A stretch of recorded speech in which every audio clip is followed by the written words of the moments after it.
Allez, salut YouTube. Aujourd'hui, je vais vous parler pognon, argent, maille, tout ce que vous voulez. On va parler du budget de cette voiture. Alors écoutez bien, aujourd'hui, ouvrez bien vos oreilles parce que je n'en parle pas souvent, mais je vais parler du budget de restauration de cette voiture. Alors avant, je vais vous parler un petit peu de l'état dans lequel je l'ai eu et ce que j'ai fait dessus. Et enfin, à la fin de la vidéo, donc écoutez bien, je vous dévoilerai le budget complet de la voiture et à combien elle m'est revenue. Alors déjà, je vous mets quelques photos de l'avant. Donc j'ai eu cette voiture, une voiture qui vient de ma famille. Elle était dans un état d'usage, on va dire. Donc voiture qui de 87, utilisée assez largement, comme elle doit être utilisée, c'est-à-dire bien utilisée. Elle avait quand même quelques soucis quand je l'ai eu, notamment au niveau du moteur. On avait des problématiques de fumée. Elle fumait très noire. Elle mangeait de l'eau. Voilà, il y a des choses comme ça. Il y avait des bruits sur le moteur. On avait des bruits de haut moteur, hein, des clics-clics non habituels, je dirais. Voilà. Je vous mets en référence la vidéo où on la voit tout au début. Je vous mets quelques photos, mais voilà. Donc, il y a eu déjà l'achat de cette voiture. Effectivement, j'ai dû l'acheter. On me l'a pas donné, hein, donc je l'ai acheté. Je l'ai fait transporter chez moi parce qu'elle ne roulait pas. Enfin, elle roulait mais mal, donc pas de risque. Donc, je l'ai fait transporter jusqu'à chez moi depuis la Bretagne, hein, donc un certain coût. Et enfin, j'ai commencé le boulot. Alors, malheureusement. Au niveau du moteur, je m'y suis pris à deux fois, hein, donc comme on dit, hein, des erreurs ont été commises, c'est clair. J'aurais pu faire certaines choses moins chères, mais malheureusement, c'est la première fois que je restaure une voiture à ce niveau-là de restauration et j'ai pas voulu tout faire du premier coup. Ça m'aurait coûté effectivement un peu moins cher, mais voilà. Donc j'ai fait une première réparation sur ce moteur. Quand j'ai ouvert ici la distribution, l'arbre à cam était vraiment mangé. C'est un défaut de ces voitures-là. Donc j'ai changé l'arbre à cam, j'ai changé tout, les poussoirs hydrauliques. J'ai changé le tendeur hydraulique. Voilà, je pensais que ça suffirait. Bon, enfin, je me suis persuadé que ça suffirait. Mais ça suffisait pas. Je me suis vite aperçu que même si la voiture fonctionnait très bien après, j'avais un joint de culasse, j'avais de la pression dans les durites. Hop là, je me cogne en plus sur ce truc-là, ah, ça c'est pénible. Donc j'avais de la pression dans les durites, plus que ce qu'il ne fallait. Et à la fin j'avais carrément une fumée blanche. Et puis pour ceux qui suivent la chaîne, on l'a diagnostiqué au niveau du CO dans le liquide de refroidissement, et il y avait du CO dans le liquide de refroidissement. Donc, le joint de culasse c'était à faire. Du coup, deuxième temps, j'ai arrêté cette voiture. Et j'ai tout refait dessus. Donc, voilà. Du coup, je l'ai arrêté complètement. Je l'ai mis sur mes super. Voilà, ici, là, mes petits Quick Jack. On l'a monté, hein, je vous mets des photos. Et j'ai pu travailler le moteur, l'intérieur et tout le reste. Et tous les trains. Voilà. Donc ça il y a un lot de vidéos sur cette voiture, si ça vous intéresse allez voir, j'ai pu retravailler tout. Donc on a commencé par dépoiler le moteur ici, donc j'ai démonté la culasse est partie chez le rectificateur, ça j'ai pas fait. La petite surprise qui n'était pas prévue, c'était les 4 soupapes, je crois, d'admission à changer ou d'échappement, je sais plus lesquels, enfin j'étais obligé de les changer et introuvable chez mon usineur, donc j'étais obligé de l'acheter chez Mercedes, ça m'en coûtait un peu. Je vous redonnerai les tarifs tout à l'heure. Bon, je me suis fait un peu plaisir, j'ai fait sabler, repeindre un certain nombre de pièces, hein, sur la voiture, notamment le couvre-culbut, le cache ici, donc je me suis fait un peu plaisir, hein, faut dire ce qui est. Voilà, au niveau moteur, donc du coup tout a été changé, distribution, la culasse refaite. Voilà, l'injection j'ai pas trop touché, donc forcément l'injection j'ai changé les pièces qui coûtent cher, hein, le régulateur de pression, l'accumulateur de pression, on a changé les 4 injecteurs. Le cagette, j'ai pas touché, je l'ai juste nettoyé et remis en route, mais pas de souci. Sur l'ABS, j'ai rien changé. La pompe à eau a été changée en neuf. Enfin, voilà, ceux qui ont suivi la chaîne, vous le savez, j'ai refait la pompe de direction cité et le boîtier de direction, j'ai refait ça aussi. Au niveau des trains roulants, alors vous l'avez vu, bon, c'est un peu de tuning aussi, donc j'ai changé amortisseur ressort, donc j'ai mis un combiné fileté. Non, c'est pas si, c'est un combini fileté, j'ai installé, donc j'ai mis du pas cher, hein, j'avoue, mais ça se ressent quand même dans le budget. J'ai refait tous les cylinder blocks de tous les trains avant, arrière. J'ai changé à l'arrière, on a changé les cardans, voilà. Donc tout a été refait, puis vous le voyez, les jantes et les pneus. Alors en plus, j'ai changé plusieurs fois de jantes et pneus, comme je dis, des erreurs ont été commises, j'étais pas ravi des jantes et des pneus que j'ai mis, bon, j'y suis pas deux fois. Heureusement, les jantes et les pneus, l'avantage c'est que ça se revend bien. Au niveau de l'intérieur, qu'est-ce que j'ai fait? Alors j'avoue, hop, on n'a pas énormément de choses à l'intérieur. Le volant, j'ai changé le radiateur de chauffage à l'intérieur, j'ai démonté tout le tableau de bord.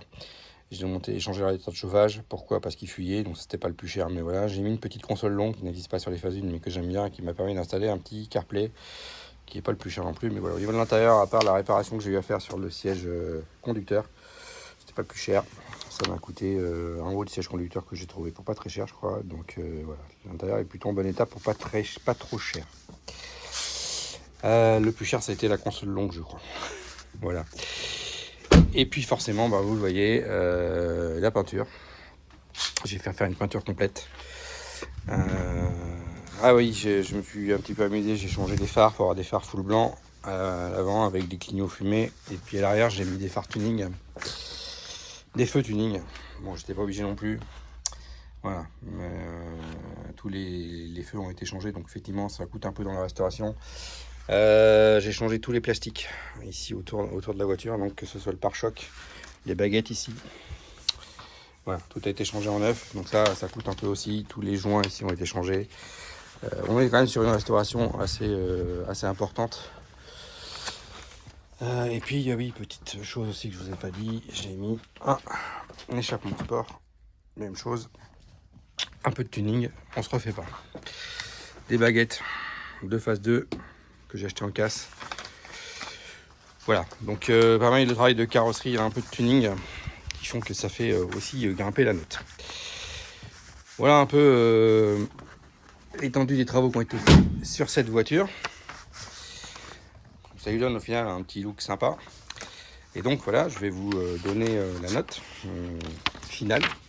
Vous voyez, j'ai un beau tableau complet avec tous les chiffres. Donc ce projet complet m'est revenu au coût total de achat de la voiture compris, 12 237 €. Combien? Voilà.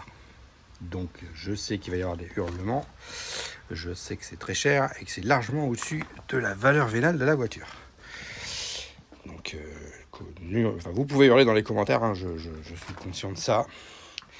Cette voiture, même en super état, ne vaut pas ce prix-là. C'est clair et net. Mais bon, c'est un peu sentimental. C'est une voiture que j'affectionne beaucoup. Alors pas ce modèle-là en particulier. Hein, ça a été ma première voiture, je dirais. Donc j'affectionne particulièrement ce véhicule. Mais voilà. Donc, si je vous fais le détail. Voilà un petit peu. Donc vous voyez, j'ai tout. Et je pense qu'il y a des choses que j'ai sûrement oubliées. Globalement, voilà, l'achat de la voiture, c'est pas compliqué. Je l'ai acheté 1000 €. J'ai eu 450 € de transport. Donc vous voyez, pour la faire venir de la Bretagne, hein, c'était pas forcément simple. Voilà. Donc achat 1000 € de la voiture, transport 450 €. Tout ce qui est administratif, carte grise, contrôle technique, 288 €. Entretien courant que j'ai fait quand je l'ai eu, 536 €. Voilà. Alors après, on a eu un petit peu de tuning. Donc là, c'est tout ce qui est classifié dans le tuning, les feux, les machins. Il y a 1300 € de tuning. Alors j'étais pas obligé de le faire, je vous l'accorde. La culasse et tout le haut moteur, j'en ai eu pour 1500 €. Alors c'est là qu'il y a quand même pas mal d'erreurs qui ont été commises, je vous l'accorde. Si j'avais tout fait du premier coup, ça m'aurait coûté moins cher, mais voilà. Et je crois que là-dedans, si je dis pas de bêtises, au niveau de la culasse, les soupapes d'admission, voilà, les soupapes d'admission que j'ai dû acheter chez Mercedes m'ont coûté la modique somme de 313 €. Impossible de les trouver ailleurs que chez Mercedes, mon usineur ne les avait pas. Et ça, c'était pas prévu dans le budget. Voilà, et la culasse, vous voyez, j'ai eu 472 € de rectification avec les guides complets et le rodage de la culasse. L'usinage complet. Donc voilà, donc au niveau de la culasse, hein, Ça m'aurait coûté un peu moins cher si j'avais tout fait du premier coup. C'est pas grave, on apprend avec ses erreurs. Bon, là, l'image 78 €, ça va, je crois que c'était un jeu de câbles et des bougies, j'ai pas mis grand chose. Au niveau esthétique, bah là, on inclut la peinture, donc 2650 €. Alors, la peinture m'est revenue à 2000 €. C'est extrêmement pas cher pour une peinture d'un tel véhicule. J'ai un carrossier qui travaille pas cher, mais je peux vous dire que si vous allez voir des carrossiers standards, c'est au minimum deux fois ce prix-là. Donc je m'estime heureux sur la peinture. Voilà, bon, 650 € c'est tout ce que j'ai mis autour hein, pour l'esthétique, mais il y a 2000 € de peinture environ. Au niveau moteur, en dehors de l'acculage, j'ai eu 737 € de pièces. Alors qu'est-ce qu'il y a dedans? Je sais plus, il doit y avoir... si je regarde, qu'est-ce qu'on a? Ah oui, les supports moteurs, des capteurs divers et variés. Qu'est-ce que j'ai encore là-dedans? J'ai des durites, il y a beaucoup de durites que j'ai changé forcément. Ah oui, la pompe à eau, voilà, des choses comme ça, des cylindres blocs moteur, des trucs, bon, tout est là-dedans. Au niveau moteur, 737 €. L'audio, alors j'ai pas eu grand chose, hein, 4 haut-parleurs, un Android Auto sur AliExpress, voilà, ça coûte pas très cher, mon l'audio 185 €, on a une audio de base mais ça fonctionne. Niveau électricité, je sais plus ce qu'il y a dedans, mais 150 € environ. Transmission, ah oui, la transmission, 950 €. Alors pourquoi c'est un peu cher? J'ai fait faire des travaux sur la transmission, j'étais pressé, je pouvais pas trop les faire moi-même, donc j'ai fait faire notamment vidange, pont, boîte, hein, j'ai fait changer les flecteurs, donc ça je l'ai fait faire à l'extérieur, donc je l'ai mis pour 950 €. C'est aussi pour ça que c'est un peu cher, mais si j'enlève la main d'œuvre, on est à 200 € de pièce. Il y a un peu de main d'œuvre pour changer les flecteurs, tout ça. Voilà. L'injection, 625, donc c'est ce que je disais. Il y a les injecteurs, il y a plein de joints pour l'injection, des choses comme ça. Suspension, 1400 € qui comprend le combiné fileté, hein, c'est un combiné premier prix. Plus tous les cylindres blocs, etc. Il y a un peu de, voilà. Et puis les freins, la réfection des freins, alors que j'ai fait moi-même, hein, j'ai pas changé les étriers, mais j'ai refait tous les freins, il y a à peu près 200 € de freins. Voilà, donc on est sur un budget de 12 300 €. 12 200, pardon, 37 € à la louche. Je sais que c'est cher, mais voilà, beaucoup de temps, hein, ça s'est étalé sur 2 ans. Oui, j'ai beaucoup de pièces et je suis sûr que j'en ai oublié encore. Hein. Bon, je vous compte pas l'achat des produits, des machins que j'ai utilisés, mais voilà. On m'a demandé plusieurs fois, je voulais faire un point sur la restauration de cette voiture et le budget que j'y ai consacré. Voilà, donc bon. Elle n'est pas en vente, mais comme je dis toujours, hein, tout est en vente hein, dans la vie, on n'a juste pas dit combien. Mais globalement, elle n'est pas en vente, je roule avec. J'ai encore quelques petits frais à faire dessus. Pour ceux qui suivent la chaîne, j'avais ma courroie qui couinait et ça continue. Je pense que mon alternateur est secoué. Donc vous voyez, il y a encore des petits frais à faire dessus, mais rien de... Voilà. À part ça, tout est réglé. La voiture tourne, je roule avec tous les jours. Il n'y a vraiment plus grand chose à faire, si ce n'est rouler avec et se faire plaisir. Elle marche bien. Marche parfaitement.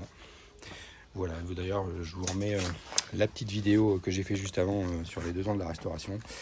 Voilà, maintenant cette voiture est dans un état clinique. Clinique.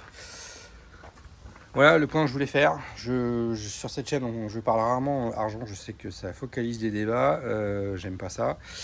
Mais je voulais revenir sur le budget que j'ai investi là-dedans. Alors on peut faire moins cher, c'est certain. J'ai fait beaucoup de trucs moi-même, beaucoup. J'ai passé beaucoup de temps, mais malgré tout les pièces restent pas données. Surtout si on s'attaque à tout ce qui est tuning, etc. Les pièces de ces voitures, il y a 10 ans, ça coûtait que dalle. Hein. Franchement, j'en ai une il y a 10 ans. Les pièces, on les donnait presque. Maintenant, ça devient compliqué de trouver des pièces parfois. Mais voilà. Donc, ne suivez pas mon exemple. Hein. Si vous voulez refaire une voiture pour la revendre, je vous déconseille de faire ça. Hein. Bon, j'aurais pu m'en tirer pour moins cher, mais même voilà, si on enlève le tuning, on peut s'en tirer autour de 10 000 €, un peu moins. Si vous avez une peinture à faire, je vous garantis que ça chiffre vite. Et encore, la peinture que j'ai fait faire était franchement pas chère. Voilà, les budgets, alors surtout en région parisienne. Hein. Si vous allez au Portugal ou ailleurs, on peut trouver moins cher. Mais des budgets en dessous de 4 à 5 000 €, j'en entends rarement autour de moi. J'ai même vu des budgets jusqu'à 9 ou 10 000 € pour faire des peintures s'il y a un peu de travail de carrosserie, ce qui n'était pas trop le cas sur celle-là. La carrosserie était plutôt en bon état. Voilà pour le budget restauration de cette voiture. Donc aujourd'hui, si je voulais la vendre, c'est une voiture dans l'état où elle est, je pourrais en tirer 6 000 à 7 000 €, je pense, guère plus, raisonnablement. Personne ne mettra 12 000 € dans une W201. Qui plus est que c'est une phase 1, qui ne sont pas les plus recherchés. Donc vous voyez, on n'a pas les gros élargisseurs d'ailes et de portes qu'il y a sur les phases 2. Ça reste une phase 1, c'est pas les plus recherchés. Les gens veulent tous des phases 2. Hein. Souvent, vous voyez des phases 2, mais rarement des phases 1. Alors, pour le coup, je trouve que ça lui donne un look un peu particulier, enfin un peu différent de ce qu'on voit ailleurs. Hein. On voit pas souvent, avec ces jantes, cette couleur, les petits tunings, les petites baguettes phase 1. J'avoue que j'aime bien ce look-là, finalement. Alors qu'auparavant, toutes mes anciennes 190, enfin la plupart étaient des phases 2 quand j'en ai acheté. Sauf ma toute première que j'ai eue, qui était une phase 1 aussi. Mais finalement, je trouve que ça lui va bien. Avec les petites jantes, là, ça rend vraiment bien. J'avoue que je suis très très satisfait de ces jantes que j'ai trouvées par hasard sur le bon coin, je dois dire. Mais voilà, je trouve que ça lui donne un petit look très très sympa. Donc voilà. Donc oui, c'est une phase 1. Ça coûte moins que les phases 2, hein, clairement. Donc voilà, si on voulait vraiment vendre cette voiture, je pense que 7000, ça serait vraiment un grand maximum. Donc vous voyez, on est largement en dessous du budget investi. Donc de toute façon, c'est pas grave, je ne l'ai pas fait pour la revente, je l'ai fait pour moi. Je l'ai fait pour me faire plaisir. Donc voilà, l'idée, c'est de rouler avec cette voiture le plus longtemps possible. Donc voilà. Et sur ce, je vous dis à ciao, bonsoir.